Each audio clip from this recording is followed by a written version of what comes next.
Good morning, children. My name is Ambikapathy, PGT in Geography, KV2 HAPP Trichy. I have prepared for you class 12 Geography. That is primary activity, chapter 5. So, what do you mean by primary activity? See, the primary activity means the human activity which generate income are known as economic activity. Economic activities are broadly grouped into primary, secondary, tertiary and quaternary activity. Here now, why it is now mentioned about now primary activity. So the beginning of the world, man was not totally dependent on the nature. So he was not dependent on nature. So he was started hunting and gathering. Other activity started very simple way. See, the primary activities are directly depend on environment, as these refer to the utilization of the earth resource such as land, water, vegetation, building materials and other activity. Then human activities mainly that include main important thing here: hunting and gathering, pastoral activity, fishing, forestry, agriculture, mining, quarrying. So these all are called primary. So once again, the primary activity mean in the beginning of the world, man was not totally dependent on the nature. He was not developed. Okay, so he was not totally dependent on the primary activity like in the forest hunting and gathering, and where the people are living in the mountainous area depend on the pastoralism, rearing the animal. Those people who are living near the river valley and the coastal area, fishing is the main important occupation. Then forest area, you can see that people are dependent on hunting and collecting the wood. Then agriculture is the main important it was started at the end. Then mining, quarrying. So these are the main important primary activity. Okay, next coming to hunting and gathering. The first beginning of the world, man was dependent on the hunting and gathering. That means the earliest human being depend on their immediate environment for their sustain. So primitive society depend on the wild animal. People located in the very cold and extremely hot climate survived on hunting. People in the coastal area still catch fish though fishing has experienced modernization due to the technological progress. Many species now have become extinct or endangered due to the illegal hunting, gathering and hunting are the oldest economic activity. So these are carried out at different level with a different orientation. So gathering is the practice in the region with harsh climate condition. It often involved primitive society to satisfy their need for food. Gathering is practiced where three important regions, that is high latitude zone which include northern Canada, northern Eurasia and southern Chile in South America. Low latitude zone such as Amazon basin, South America, tropical Africa, northern fringe of Australia and interior parts of Southeast Asia. So these are the main important gathering was started. Then next coming to pastoralism. So pastoralism means the people those are nomadic condition, selected and domesticated animal found in those region depend on geographical factor and technological development. Animal rearing today is practiced either at the subsistence or at the commercial level. So nomadic herding mean the pastoralism. That means the pastoral nomadism is a primitive subsistence activity in which the herders really rely on animal for the food, cloth, shelter and tools and transport.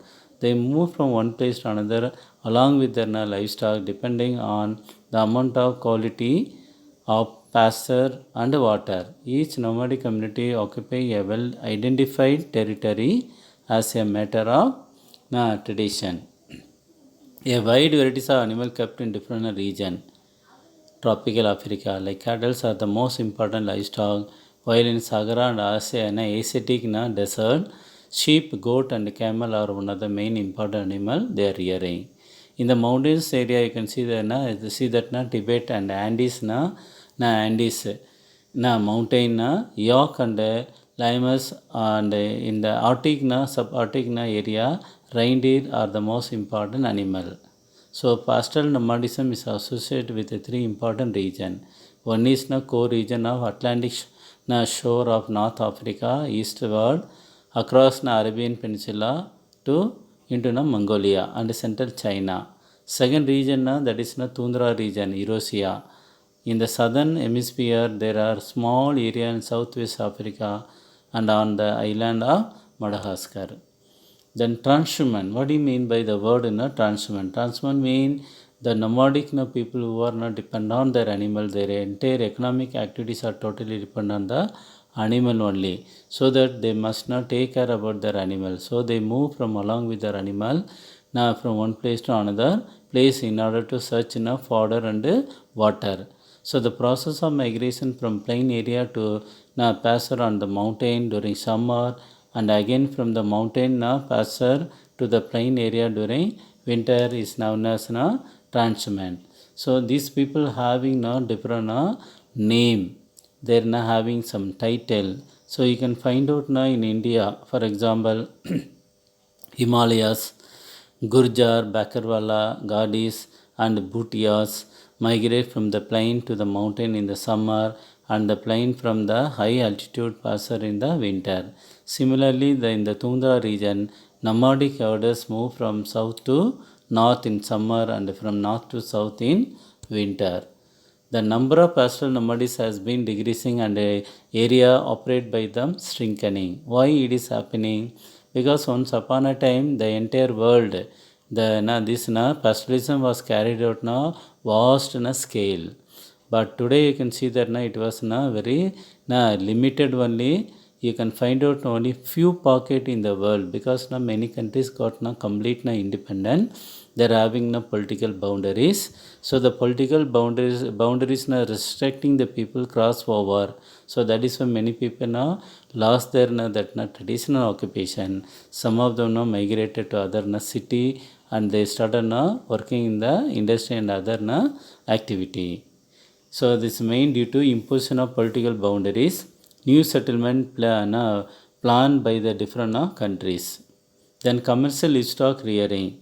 See, commercial livestock rearing means keeping all the animal in a place and taking care about their health and hygienic condition, so that they are getting more profit.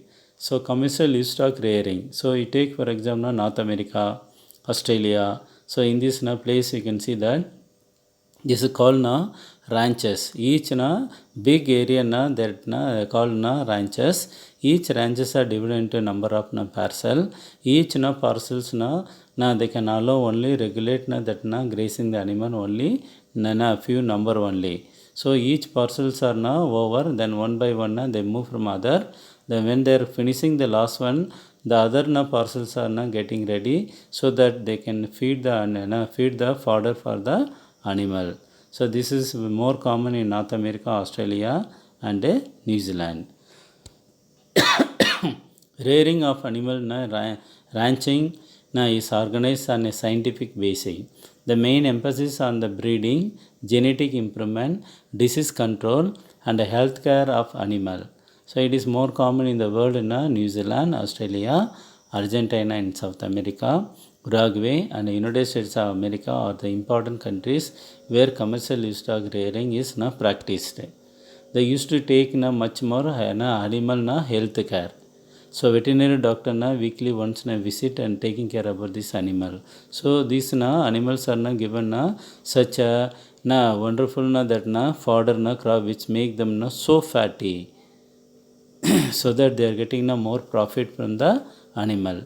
So milk they are yielding much more milk. Excess of milk they are converting into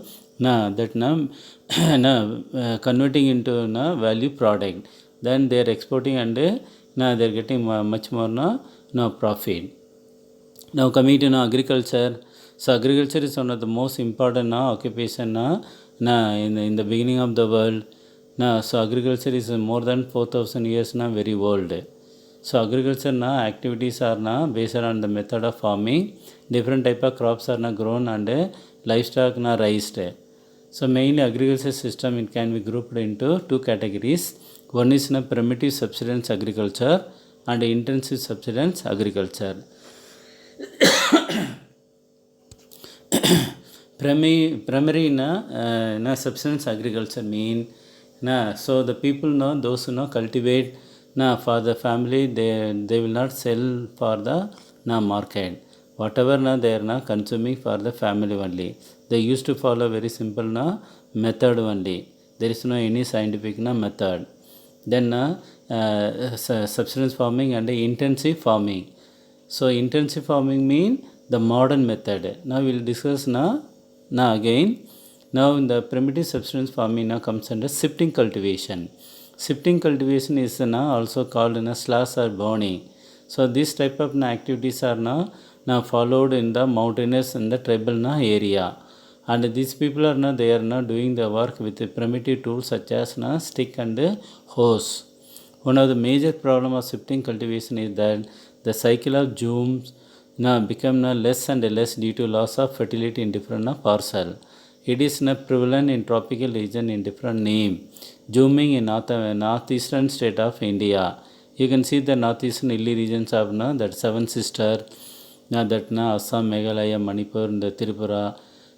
These are the area comes under in India, northeastern state of India.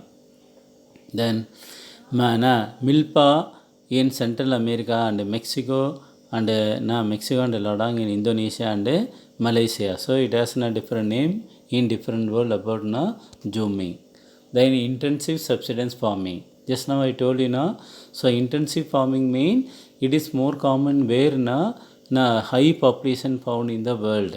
Now you can see that in the world map the southeastern part of Asia having the highest growth of population. So here intensive farming are more farming. So this called intensive subsistence agriculture dominated by wet paddy cultivation. This type of agriculture characterized by dominance of the rice crop. So it having favorable monsoon climate, suitable soil, and high growth of population. So that is why paddy is one of the main important they are cultivating, they are producing. So they are using the following modern method of cultivation that is called green revolution. Using high yielding subseeds, chemical fertilizer, providing better water facilities, irrigation, and they are getting all sort of that service from the government, even bank loan, other thing they are getting. So that they are following intensive farming. So in a year more than 3 times they used to cultivate. So then only they can produce more production than our population. So India is self-sufficient in food production. So most of the agriculture operation are done by manual in the Southeast Asia. Farm and yard manure is used to maintain the fertility of the soil. In this type of agriculture, the yield per unit area is high, but per labor productivity is very low. Now you can see that this due to the difference in relief climate soil, some of the other geographical factor it is not practiced grow paddy in many part of the monsoon Asia. That means some of the area may be highly elevated or mountainous area or having a high temperature. Like that so that part of the area they are cultivating other crop like wheat, soybean, barley and sorghum are grown in northern China, Manchuria, North Korea and North Japan. In India, wheat is grown in the western part of Indo-Gangetic plain and millets are grown in the dry parts of western and southern part of India. So this is also comes under intensive subsistence agriculture other than paddy. Now you can see that world map here. Area of intensive subsistence farming are more common in the Southeast Asia. That means in the world 100% population means 60% of the world population concentrated in Southeast Asia, particularly India, China, Japan, Malaysia, Indonesia. So these are the area. Now you can see plantation agriculture. So plantation agriculture was produced by European colonies in India. When the British colonies took place in India, that time only they introduced. The main important plantation crop tea, coffee, cocoa, rubber, cotton, oil, palm and sugarcane, banana and pineapple. So this type of farmings are large estates they need. Then large capital investment, then managerial and technical support, scientific method of cultivation, single crop specialization, cheap labor, and good system of transportation. So these all are the things are need for plantation agriculture. So this plantation agriculture like for example coffee in India, you can see that it is more common in Karnataka. Then tea production from Assam in the northeast and southern part of India, Ooty and Kodaikanal, these are the area. So the commerce next coming to commercial grain cultivation. It practiced in the semi-arid latitude region. Wheat is the main principal crop. So like corn, barley, oats and yarn, rye are also grown. The size of farm is very large. Therefore, entire operation of cultivation from ploughing to harvesting are mechanized. There is low yield per acre but high yielding per person. So commercial grain farmings are more common in North America, Australia and New Zealand. So they are having less population, geographical areas are very high.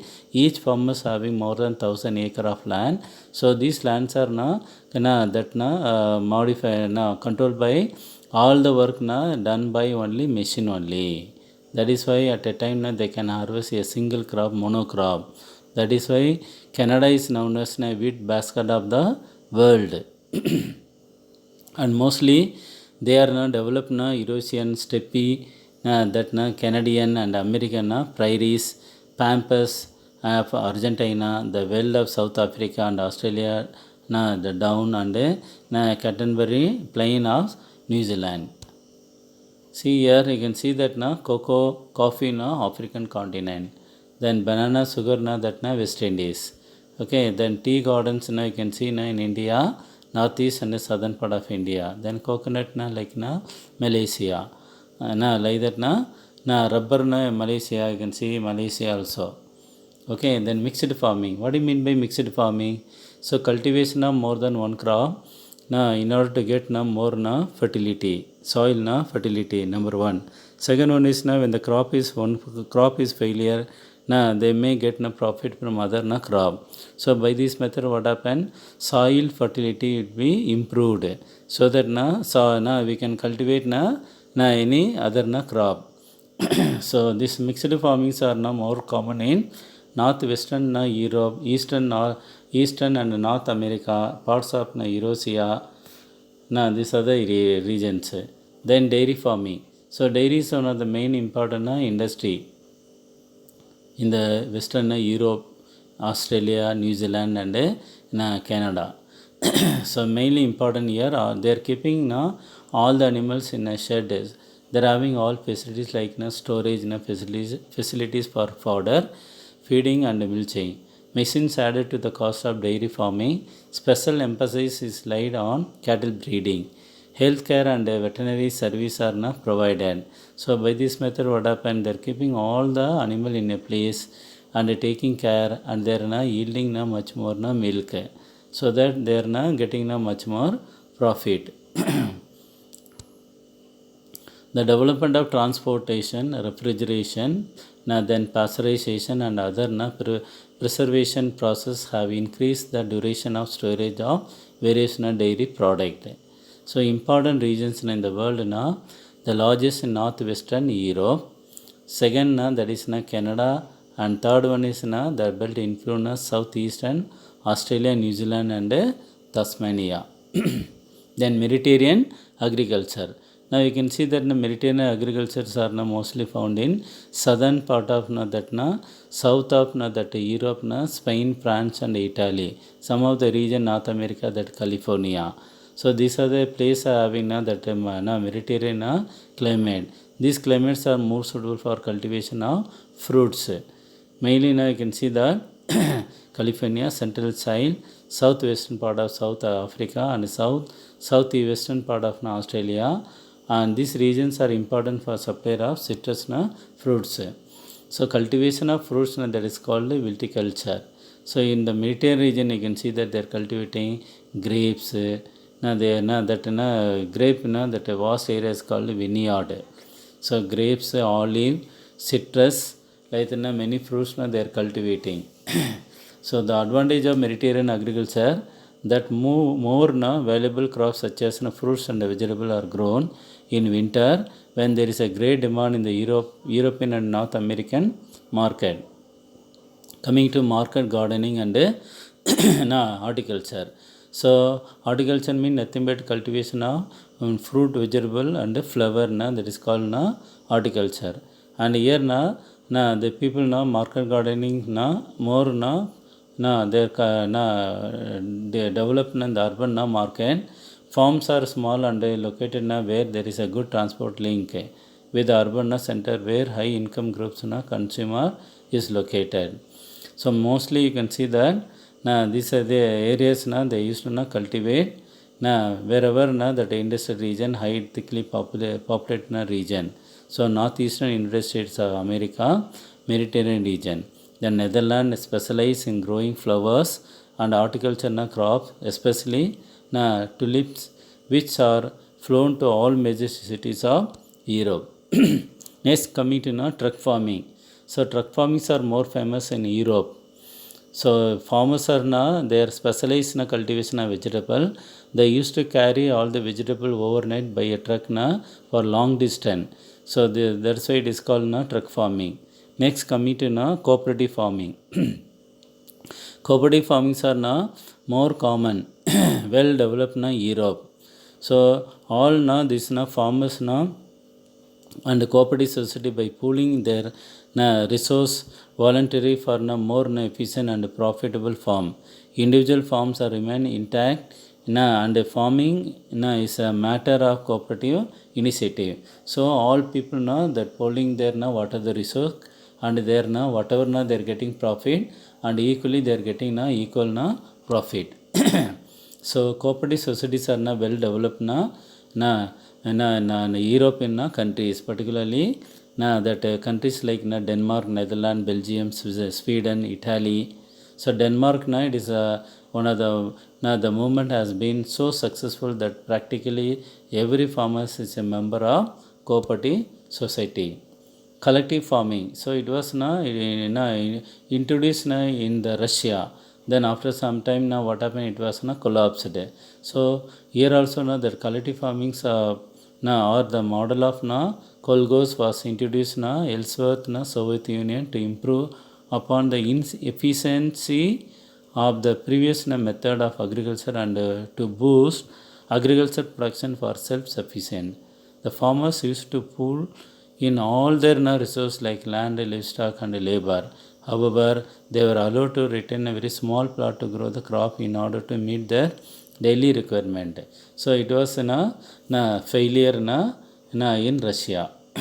Then coming to mining. So mining also comes under primary activity. So in the mining main, it was started now when the people they came to know about the importance of mineral. That means the discovery of mineral in the history of human development. Then at a different stage, different period they came to know the value of mineral. Then after when the industrial revolution took place in Europe, then use of that mineral resource became importance continuously increased. So here minings are divided into two types. One is under surface mining and underground mining. Surface mining means open cast mining, which are directly they are extracting the resource. Then underground mining mean they are inserting the pipe with a shaft they are extracting the mineral from the under the earth. That is called underground mining. It need more capital. It need a physical factor like depends upon the size, grade and the mode of occurrence of the deposit. Then next coming to factor affecting the mining. So what are the factor? Mainly you can see that Mining na one is na physical factor. It depends upon the availability of the resource. Okay, it depends upon the size, grade, and mode of occurrence. Second one is na economic factor.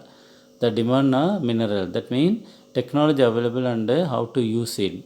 So capital to develop, infrastructure and labor and transport na cost. So I think na I hope understood na children about na this na lesson about na that na primary activity. Thank you children.